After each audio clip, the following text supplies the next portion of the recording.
안녕하십니까. 좋은 아침입니다. 오늘도 또 이렇게 또 하나님 말씀에 한번 들어가 보도록 하겠습니다. 우리 사람이 살아가는 데는요, 특히 믿음 생활을 하는 데는 돈, 부자, 가난 이런 이야기가 나오면 아주 민감하게 반응을 하죠. 민감하게 반응할수록 그것이 바로 하나님 나라, 천국과 연결이 된다는 것을 알아야 됩니다. 민감하게 반응해가지고 기분 나쁘게만 생각할 것이 아니고, 우리는 성경에 부자 청년이 예수님을 찾아와가지고 영생 얻는 방법을 물어봤죠. 그랬더니 예수님이 네가 정말로 계명을 다 지켰다면 돌아가서 네 재물을 다 팔아서 나누어 주고 그리고 나를 따르라 그랬습니다. 그랬더니 부자 청년이 근심을 하고 돌아갔어요. 이게 무슨 얘기를 하냐면 예수님을 따른다, 예수님과 동행한다 이런 얘기를 많이 하거든요. 근데 사실은 예수님을 따른다는 것은 가난해지는 것이 조건입니다.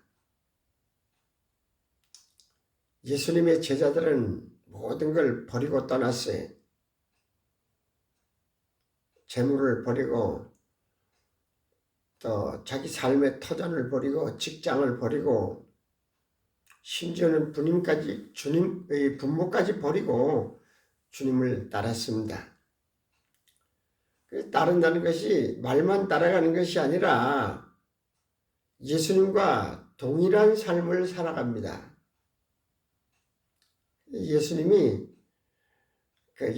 처지를 말하기를 마태복음 8장 20절에 보면 예수께서 이르시되 여우도 굴이 있고 공중에 새도 거처가 있으되 인자는 머리 둘 곳이 없다 하시더라. 이게 예수님의 삶의 실제입니다. 그러면 실제로 예수님을 따랐다는 사람들은 마찬가지로 굴도 없고 거처가 있는 여우만도 못하게 새만도 못하게 그렇게 살았다는 거예요. 예수님이 실제가 그렇다는 것은 제자들의 실제도 그렇게 살았다는 거거든요. 그러니까 이 가난한 자도 사실은 이 천국을 가난한 자도 들어가기가 쉽지 않아요. 예수님을 따르는 제자들의 모습을 보면 주님을 따르기 위해서 가난하게 되었다. 그런데 우리 현실은 너무 다르지 않습니까? 예수님을 따른다고 예수님의 동행을 요청하면서도 가난은 싫어해요. 오히려 예수님의 이름으로 부하려 하고 평안하려 하고 우리 목회자들의 삶도 그렇잖아요. 가난한 교회, 어려운 교회의 목회자의 기도 내용이 뭡니까? 현실보다 좋아지기를 바라고 어려운 이 현실을 주님께서 도와달라고 기도하지 않습니까? 그들의 삶이 얼마나 어려웠던가, 얼마나 가난했던가. 마태복음 12장 1절에 보면 그때 예수께서 안식일에 밀밭 사이로 가실새 제자들이 시장하여 이삭을 잘라 먹었다 그랬어요. 얼마나 배가 고프면 시장에서 밀이삭을 잘라 먹었다. 주님이 제자들을 파송하시면서도 그런 말씀을 하셔요. 마가복음 6장 8절에 보면 명하시되 여행을 위하여 지팡이 외에는 양식이나 배낭이나 전대에 돈이나 아무것도 가지지 말며 그랬어요. 참 주님과 동행한다는 일이, 믿음으로 산다는 일이 이렇게 어려운 거예요. 그래서 이건 주님이 직접 제자들을 데리고 다닐 때 하신 말씀인데, 주님이 승천해서 올라가시기 직전에는 이제는 양식도 배낭도 전대도 가져라 그렇게 말씀을 하셔요. 주님의 제자로 산다는 것은 곧 천국을 의미하는데, 지금 이 세상이요, 이 천국 사람들을 거부하잖아요. 지금 세상도 교회나 목회자나 성도라 이런 거를 세상은 거부를 해요. 형제 자매도 거부하고 부모도 거부하는 사람들이 많아요. 그래서 외롭게 기도하는 성도들이 있잖아요. 교회가 있잖아요. 제가 어릴 때 이 동네에 교회가 개척해서 들어온다고 교회를 지니까요, 동네 사람들이 밤에 쳐들어와서 교회를 부숴버리더라고요. 내가 잘 아는 목사님, 진짜 나이가 많아서 목회를 시작하셨는데, 저 호남 지방인데 바닷가예요. 가서 개척을 했어요. 그런데 이 목사님 아들이 학교를 다니는데 저녁 때 이제 집에를 돌아오려고 하면 계속 두들겨 맞는 거예요, 동네 아이들한테. 그런데 참 놀랍게도 그 때리는 주동자 아이가 그 동네, 개척하는 동네 터주 교회 목사님의 아들이에요. 참 문제가 있죠. 그런데 그 목사님이 저를 보고 그렇게 아들을 보고 얘기했다고 그러더라고요. 때리거든 맞아 죽어라. 그러면 순교하는 거다. 그렇게 말씀하셨다고 하는데 참 마음이 찢어지더라고요.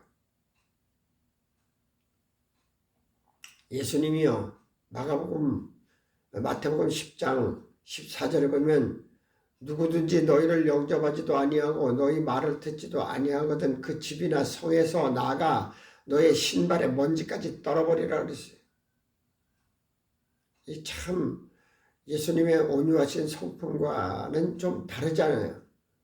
그러나 복음을 배격하고 복음을 천시하는 이런 사람들에게는 먼지까지도 떨어버려라. 내가 진실로 너희에게 이르노니 심판날에 소돔과 고모라 땅이 그 성보다 견디기 쉬우리라.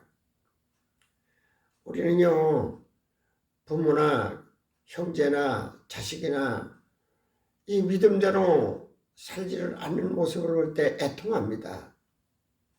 기도합니다. 그래, 우리가 예수님이 산상수훈에서 말씀을 하십니다. 심령이 가난한 자는 복이 있나니 천국이 그들의 것이며 이랬습니다. 우리 성경을 한번 생각해 보면 가난한 사람은 천국을 가고 부자는 천국을 못 가나? 그렇다고 가난하다고 무조건 천국에 들어가나?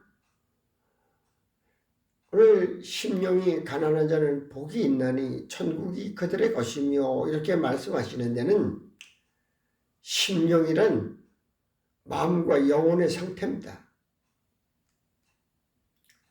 제 아무리 삐뚤어지게 가난해도 심령이 가난하지 않으면 천국 소유가 불가능합니다. 가난하면서도요, 악하고 탐욕스럽고 이기적이고 무정하고 용서를 모르는 사람이 있어요. 가난하면서도. 그런데 부자이면서도 심령이 가난한 사람이 있어요. 심령이 가난하다는 것은 애통할 줄 알고 온유할 줄 알고 의, 긍휼, 청결, 화평 이런 것을 아는 것이 심령의 상태예요. 부자도 이런 심령이 가난한 사람이 있고요. 가난한 사람도 이런 심령에 가난함이 없는 사람이 있어요. 가난하면서도 이 조건을 모르는 사람이 많아요. 심령이 가난하지 않고서야 어떻게 천국을 바라볼 수가 있겠어요. 마태복음 18장 21절에 그때 베드로가 나와 이르되 주여 형제가 내게 죄를 범하면 몇 번까지 용서하여 주리까? 7번까지 하오리까? 예수께서 이르시되 내게 이르노니 7번뿐 아니라 7번을 70번까지도 할지니라. 그렇게 말씀하셨어요. 참 불가능한 일이죠. 어떻게 용서를 70번씩 7번이라도 할 수가 있을까요? 그런데 이게 주님의 요구예요. 이 요구에 응하려면 마음이 심령이 가난하지 않고는 불가능한 일이에요. 부자 청년의 모습을 보고 말씀하신 현장에서 다시 너희에게 말하노니 낙타가 바늘귀로 들어가는 것이 부자가 하나님 나라에 들어가는 것보다 쉬우니라 하시니 제자들이 듣고 몹시 놀라 이르되 그렇다면 누가 구원을 얻을 수 있으리까? 부자가 천국 가기가 그렇게 어려운 만큼 어렵다면 누가 갈 수 있겠느냐? 그런데 심령이 가난해서 천국 들어가기는 얼마나 어려운가? 육신적으로 외부적으로 가난이 문제가 아니에요. 심령이 그렇게 가난하기가 얼마나 어려운가? 그런데요, 주님은 희망의 말씀을 주십니다. 이 희망이 뭡니까? 마태복음 19장 26절에 예수께서 그들을 보시며 이르시되 사람으로는 할 수 없으나 하나님으로서는 다 하실 수 있느니라. 하나님은 영이십니다. 영으로 일을 하셔요. 그러니까 우리도 성령의 임재만이 천국을 가능하게 하는 거예요. 성령의 임재로 이 은혜를 누릴 때 가능하게 되는 거예요. 우리의 성도의 생활은 성령의 임재가 아니고는 불가능합니다. 성령 임재의 은혜가 아니고는 불가능한 거예요. 그러니까 우리의 기도는 성령의 임재. 요즘에는 그 성령에 대해서 그 많은 그 설교가들 중에도 성령에 대해서 설교를 하는 것을 잘 못 보겠더라고요. 성령의 임재만이 천국을 가능하게 하시다. 사람으로서는 할 수 없으나 하나님은 할 수 있느니라 하신 것이 이 성령의 임재를 통해서만 가능함을 말씀하고 있습니다. 오늘도 이 말씀에 의지해서 성령의 임재를 앙망하고 성령의 임재의 은혜를 누리는 귀한 성도의 생활이 되면 참 좋겠습니다. 감사합니다.